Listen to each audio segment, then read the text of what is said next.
pero no me gustan tus cristianos. Tus cristianos son tan diferentes a tu Cristo. Si uno escucha eso, es un palo para uno. Y lo dijo porque en la India, en aquel tiempo, estaba bajo el dominio británico. Y las autoridades políticas que gobernaban la India se decían cristianos.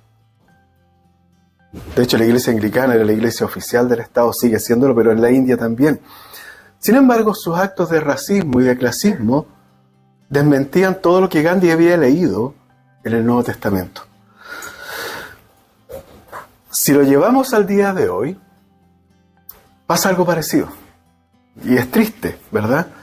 Porque la mayoría de la gente que rechaza el cristianismo lo hace por las mismas motivaciones que Gandhi, o por lo menos una parte. No le gusta lo que ve de nosotros. No le gustan nuestras actitudes. No les gusta cómo nos comportamos. No les gustan nuestras palabras. No les gusta cómo interactuamos en las redes sociales. Ven que la mayoría de los cristianos que ellos conocen no son como Jesús dice que seamos y comparten el diagnóstico de Gandhi. Me gusta tu Cristo, pero no tus cristianos. Entonces, ¿por qué mucha gente no asiste a una iglesia? Porque dicen, no necesito. Yo tengo una relación con Dios, ¿para qué? Para ir a una iglesia que está llena de hipócritas, de gente que me va a juzgar, gente que se siente superior a mí. Para eso mejor no, ¿verdad? Y tristemente, a veces tienen razón. Hay muchos cristianos que no se comportan, como dije, como Jesús, no parecen vivir las enseñanzas. No hay diferencia entre un vecino no cristiano y un vecino cristiano. Y eso también debería ser un palo para nosotros. Tal como Gandhi, se ven atraídos por Jesús, pero no por nosotros. No ven en nosotros la misericordia, la bondad de Jesús. Y quizás es porque no hemos entendido, o muchos no han entendido lo que significa ser un discípulo de Jesús.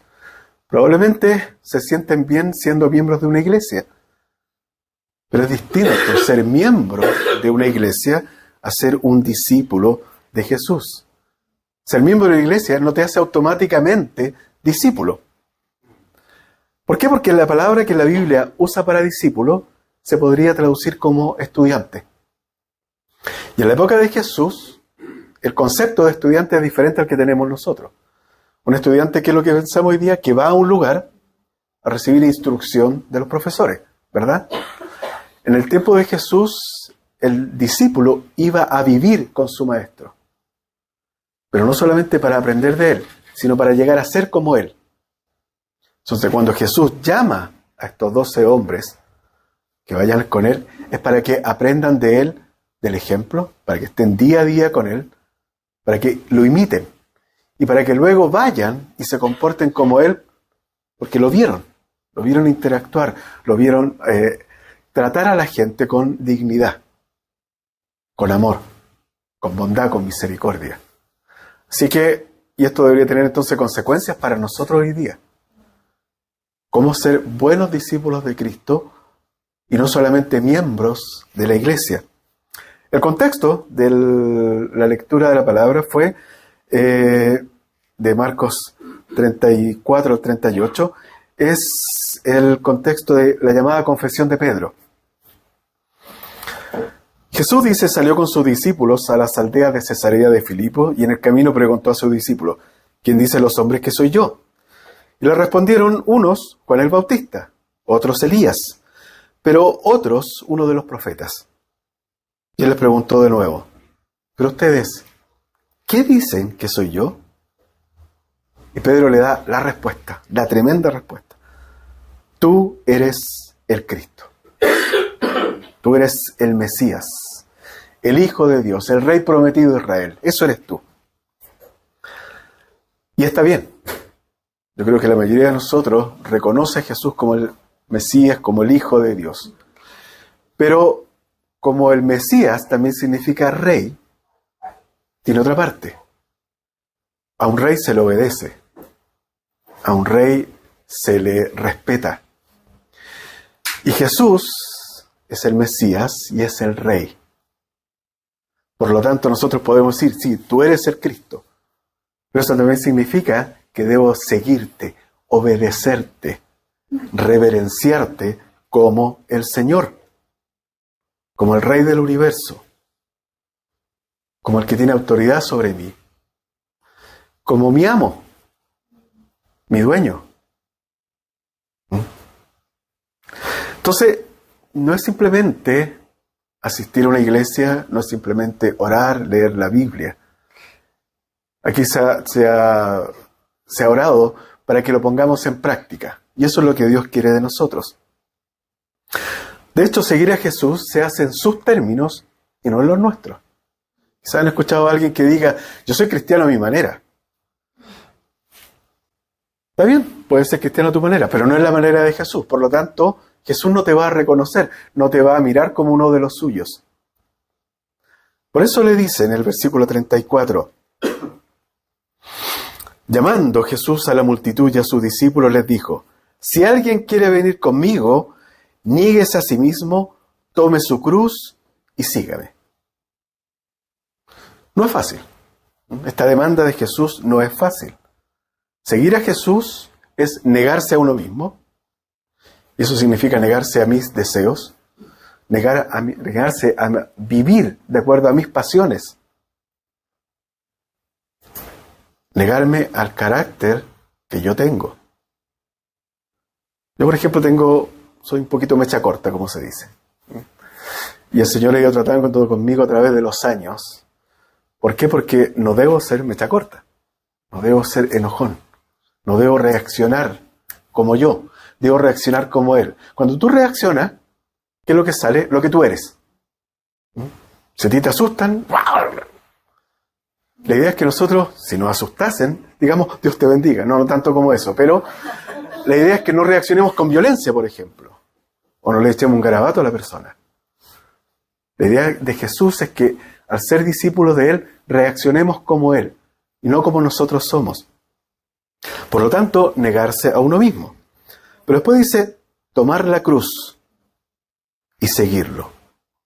Tomar la cruz es más que negarse a uno mismo, es morir a mí mismo, morir al yo. Lo que pasa es que en esa época, los condenados a muerte por el Imperio Romano cargaban con la cruz, o el palo que atravesaba, hasta el lugar de la ejecución. Entonces toda la gente que veía decía, mira, él va a morir. No había escapatoria. Bueno, que la gente cuando vea nuestra vida, diga, es un discípulo. Él sigue a Dios. Él, y aunque no lo entienden como nosotros lo entendemos, pero ha muerto a sí mismo. Pablo, de hecho, lo dice así, ya no soy yo quien vive, sino que es Cristo quien vive en mí. Y la vida que ahora vivo en el cuerpo la vivo por mi fe en el Hijo de Dios que me amó y se entregó a la muerte por mí. Así que la cruz que tomamos no es la suegra, como dicen algunos, tampoco es un hijo enfermo, un cónyuge infiel, no es un trabajo horrible, no es una invalidez, es la cruz de Jesús, es morir al yo. Morimos para que Cristo viva en nosotros. Y morimos para tener verdadera vida. Que la vida de Dios, la vida de Cristo, es la verdadera vida. La que nosotros tenemos un remedio de vida. Porque es nuestra, es mía, con mis pasiones, con mi carácter, con mis reacciones. Pero Cristo dice, no, yo quiero que vivas para mí, en mí, con mis valores, con mis reacciones. Pero la pregunta es ¿por qué Jesús quiere que vivamos para Él? Y sigue después, 35. Porque el que quiera salvar su vida, la perderá. Pero el que pierda su vida por causa de mí y del Evangelio, la salvará. 36. ¿O de qué le sirve a un hombre ganar el mundo entero y perder su alma? ¿O qué dará un hombre a cambio de su alma? Jesús quiere que vivamos para Él porque vamos a perder nuestra vida si seguimos en nuestra propia vida, sin negarnos a nosotros mismos. ¿De qué nos sirve ganar el mundo entero si perdemos nuestra alma? ¿Qué sacas con tenerlo todo si te pierdes a Jesús? ¿De qué te sirve trabajar tanto, verdad, si no te llevarás nada cuando mueras? ¿Qué provecho saca de tu inteligencia si no la usas para estar en paz con Dios? ¿De qué te sirven tus títulos si continúas en pecado? ¿Verdad? Entonces, ¿es Jesús o yo? Pero Jesús sigue. ¿De qué dará un hombre a cambio de su alma? Y esto es un golpe a nuestro orgullo, porque ¿quién necesita a Dios de mí? ¿Quién necesita a Jesús de mí? De lo que Él carezca, y yo sí lo tengo. Nada. Yo no tengo nada que le pueda dar a Él. Contrario, yo recibo de Él. Hay iglesias y teologías que enseñan que si eres lo suficientemente bueno, Dios te va a premiar y te va a llevar al cielo. Ven, te lo mereces, te lo ganaste. Pero ¿cuán bueno debes ser? ¿Cuántos pecados debes cometer o no cometer? ¿Cuántas buenas obras tienes que hacer? La respuesta de cuán bueno debo ser es perfección. Mateo 5:48. Sean perfectos como su Padre Celestial es perfecto. Y así se van a ganar el cielo. Ya. ¿Cuántos somos perfectos aquí? Desde que nacimos hasta que morimos. Porque no se trata simplemente desde que me convertí. Desde que nací hasta que morí debo ser perfecto. Sin mañas, sin malas palabras, sin malos pensamientos, sin malas acciones, sin ser clasista ni racista, mirador en menos, mal hablado, etc. No veo ninguno. Deje mirarme yo, tampoco. Así que ninguno de nosotros ha logrado eso, ni lo va a lograr. Por eso necesitamos a Cristo. Lo único que queda entonces para nosotros es recibir el regalo de la salvación. Es un regalo, toma. Por eso es por gracia, porque es gratis. Te lo doy, dice Dios. No te lo ganaste, te lo doy. Y espera que como respuesta a este amor, nosotros lo sigamos. Pero con todo. No solo una parte de mí, no solo la parte religiosa, no solo la parte espiritual. Es toda mi vida. Lo que leo, lo que veo, cómo me divierto, cómo trabajo, cómo soy como esposo, como padre, como hijo, como hermano, como amigo. Todo. Mis bienes. Cómo gasto mi dinero. Todo al final es de Dios. ¿Por qué? Porque la alternativa no es recomendable. Versículo 38. Cualquiera que se avergüence de mí y de mis palabras en esta generación adúltera y pecadora, el Hijo del Hombre también se avergonzará de él cuando venga en la gloria de su Padre con los santos ángeles. ¿Cuál es la reacción cuando tienes vergüenza de algo, de alguien? ¿Verdad? No quieres que te miren, no quieres que te vean, o no quieres mirar cuando sientes vergüenza ajena. Uno dice, Jesús, si tú no eres mi discípulo, si no te niegas a ti mismo, si te avergüenzas de mí y de mis palabras, yo también me voy a avergonzar de ti. Cuando venga, por segunda vez voy a hacer, no te voy a mirar. Y el infierno precisamente es Dios no mirando a las personas, dándole la espalda. En la cruz Jesús tuvo el infierno porque el Padre dio vuelta a su mirada. ¿Te imaginas lo que significará en el día final? Que Jesús venga, te mire y haga esto. Va a ser horrible. Porque esa persona ya está perdida completamente. Puedes ganar el mundo, pero vas a perderlo todo. Puedes ser muy famoso, pero no vas a quedar con nada. Puedes ser muy querido, pero si Dios no te quiere, al final no llegas a nada. Camino de Jesús es duro, es angosto, pero lleva a la vida eterna. Tu camino es probablemente más fácil, camino del no cristiano, pero puede llevar a la perdición. El camino que al hombre le parece derecho, pero su final es camino de muerte. Ya, sabemos que tenemos que ser discípulos, pero ¿cuáles son las características de los discípulos? Muchos enseñan que los cristianos hacen cosas, deben hacer cosas, pero no se dan cuenta que primero uno tiene que ser, para luego hacer. Porque es muy fácil imitar la fe. Yo puedo imitar cómo se ora, puedo imitar la lectura, puedo entender cosas.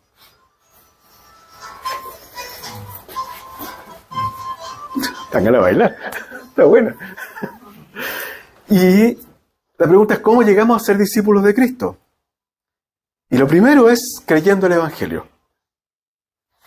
¿Qué significa creer el Evangelio? Primero, reconocerse uno mismo como pecador. Alguien que ha roto las leyes de Dios. Pero por sobre todo que no ha amado. Mandamiento de Jesús, el resumen de la ley es: ama al Señor tu Dios con todo tu corazón, con toda tu alma, con toda tu mente y con toda tu fuerza. Y el segundo dice semejante: ama a tu prójimo como a ti mismo. Si tú no amas así, has roto los mandamientos de Dios. Y no hemos amado así. 365 días al año, 12 meses, 7 días a la semana, 24 horas al día, 60 minutos, 60 segundos. No lo hacemos desde que nacemos hasta que morimos. Así que no hemos amado, por lo tanto hemos roto la ley de Dios. Y no podemos borrar estos pecados. No tenemos una goma espiritual o cósmica que nos permita a nosotros mismos borrar estos pecados y ganar el perdón de Dios. Así que el Evangelio lo que hace es que entendamos que no podemos, por lo tanto recurrimos a Jesús. Vamos a Jesús, creemos en Él, confiamos en que su muerte y resurrección nos permite tener este perdón de pecado, este borrado de todo lo malo de nuestra vida y poder entrar al reino de Dios.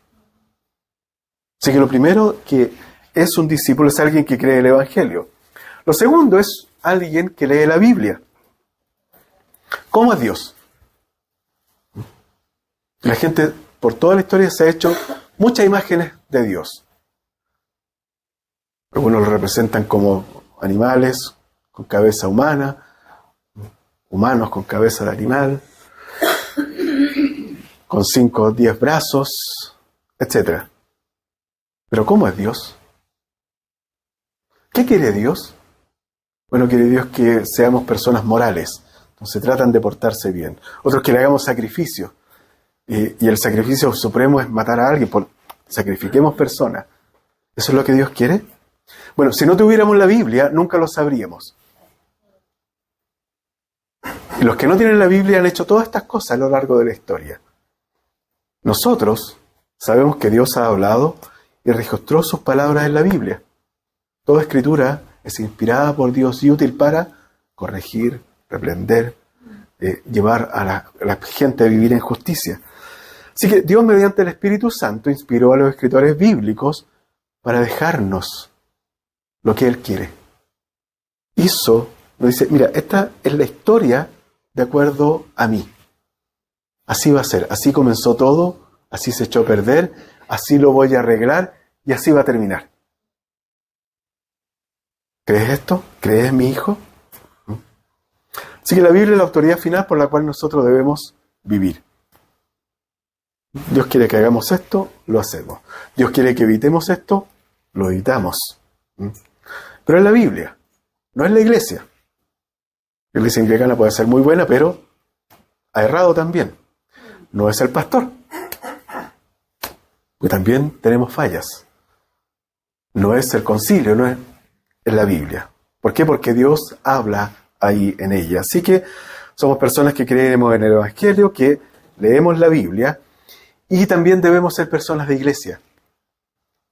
Jesús nos llama a individuos aislados a tener una relación con Él. Llama a individuos para que sean parte de una comunidad y esta comunidad esté relacionada con Él. Yo he estado en cultos donde el que dirige dice, usted no se preocupe del hermano del lado, usted adora a Dios nomás. Y es horrible, porque sí, nosotros vinimos a adorar a Dios en comunidad. Ahora Dios nos ve como comunidad, no nos ve como individuos aislados. Así que somos personas de iglesia, porque la vida de fe se vive en comunidad. Comunidad nos enseñamos mutuamente. Una vez una persona me preguntó, pero ¿quién te enseña a ti? Yo veo que tú siempre estás enseñando. Bueno, si tengo dudas, pregunto a mi hermano, consulto libros, tengo el Espíritu Santo, tengo otras personas en las cuales apoyarme para entender lo que Dios quiere de mí y que quiere que enseñe. Así que no estamos aislados. Entonces a Dios se le adora en comunidad, se le escucha en comunidad, se enseña la palabra, recibimos los sacramentos que nos alimentan espiritualmente. Es la comunidad que nos alienta a vivir la ley del amor, que es la ley de Dios al fin y al cabo. Y un discípulo de Jesús pasa tiempo con Él, en la lectura y en la oración.